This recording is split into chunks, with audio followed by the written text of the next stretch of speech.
श्री माता वैष्णो देवी की यात्रा का, जिसमें आपको देखने को मिलेंगी कुछ नई नई चीजें और यात्रा की कुछ झलकियां। चलिए देखते हैं। तो यहाँ हम रवाना हो गए हैं बस में कटरा से, क्योंकि कहीं भी हमें कुछ भी बुकिंग वगैरह नहीं मिल रहा था। रैंडमली माता रानी का बुलावा आ गया, तो बिल्कुल आइडिया नहीं था, कुछ भी नहीं मिल रहा था। यहाँ पर आप बच्चों के एक्साइटमेंट देख सकते हैं, कितने एक्साइटेड आएंगे।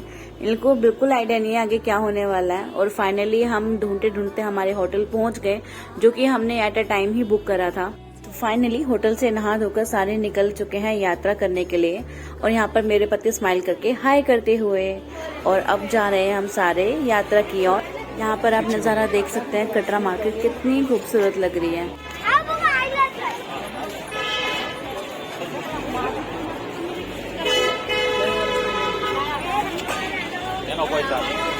बोलो हेलो। तो हम रेडी हो गए हैं हमारी यात्रा पर्ची के लिए, और अब बेसिकली एक आई कार्ड मिलता है।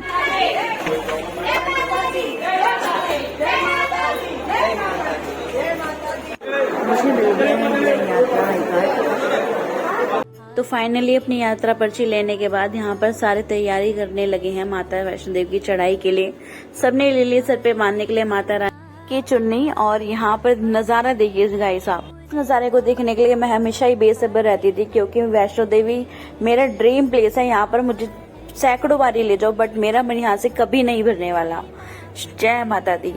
तो यहाँ से हमारा पहला फेज स्टार्ट होता है माता रानी की चढ़ाई का। और कुछ आगे चलने के बाद ये है बाण गंगा, जो कि सूख चुकी है। तो हमने करी यहाँ पर पेट पूजा, क्योंकि चढ़ने के लिए कुछ तो शक्ति चाहिए ना। पहले पेट पूजा, देन काम दूजा। फिर उसके बाद यहाँ पर सबकी वीडियो बनाने के बाद ये देखिए, इनको पता नहीं क्या होने वाला है। हमने स्टार्ट कर दी है माता रानी की चढ़ाई। यहाँ पर मैंने बोला मेरी वीडियो बना लो फटाफट यहाँ पर। और चढ़ाई करते करते ढल चुका है सूरज, हो रहा पर हो गई है शाम। और यहाँ का नजारा आप देख ही सकते हैं कितना खूबसूरत है, जो कि कैमरा में बिल्कुल कैप्चर नहीं हो सकता। इतना खूबसूरत नजारा होता है गाइस ये। और अब कुछ टाइम आगे चल के आएगा चरण पादुका का मंदिर। तो चरण पादुका के दर्शन के बाद हमने स्टार्ट कर दी है अपनी आगे की चढ़ाई। और यहाँ पर मेरी शक्ल के बच चुके हैं 12, क्योंकि मेरी हालत हो गई है बहुत खराब। और यहाँ पर स्टार्ट हो गई है बारिश, जो कि थी बिल्कुल अनएक्सपेक्टेड। और यहाँ पर आप भीड़ देख सकते हैं कितना रश हो रखा है। देखिए क्या मौसम हो रहा है यहाँ पे। और यहाँ पर मैं मौसम के मजे ले गई। ऐसा नज़ारा है, इतना हसीन मौसम, इतना खूबसूरत नज़ारा माता रानी के वैष्णो के धाम का। और इसी मौसम के चलते हुए हमें अर्धकुंवारी पे ही नाइट स्टे करना पड़ा, जो कि बहुत ही डिफिकल्ट हो गया था हमारे लिए। पूरी रात बारिश हुई, और ये आप सुबह 5 बजे का व्यू देख सकते हैं, क्या मौसम हो रहा था। और कुछ टाइम बाद खिली धूप, और हमने हिम्मत करी कि हम अब चढ़ाई के लिए कर देते हैं यात्रा स्टार्ट।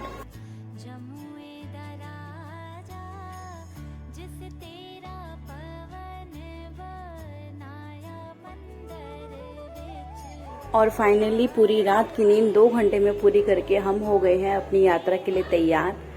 और नाश्ता पानी करने के बाद हम हो गए हैं भवन की ओर रवाना।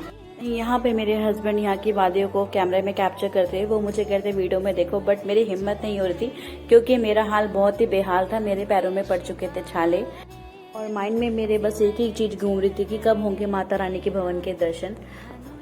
और फाइनली वो टाइम हुआ खत्म, और हुए हमें माता रानी के भवन के दर्शन। और इन पहाड़ों को आप देख सकते हैं, रात को हो चुकी थी लैंडस्लाइड, तो जो नया रास्ता था वो हो चुका था बंद। तो ये बहुत ही डेंजरस है यहाँ पर खड़ा होना भी। और इस स्वर्ग से सुंदर नज़ारे को मैं अपने कैमरे में कैप्चर करती हुई फाइनली हम नहा कर रेडी हो गए हैं मैया रानी के भवन के दर्शन के लिए तैयार। यहाँ पर मेरे हस्बैंड मुझे कैप्चर करते हुए।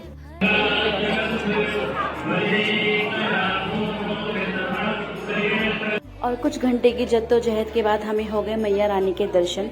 लेकिन हम उस रात भैरव बाबा के दर्शन नहीं कर पाए, क्योंकि टोली हो चुकी थी बंद।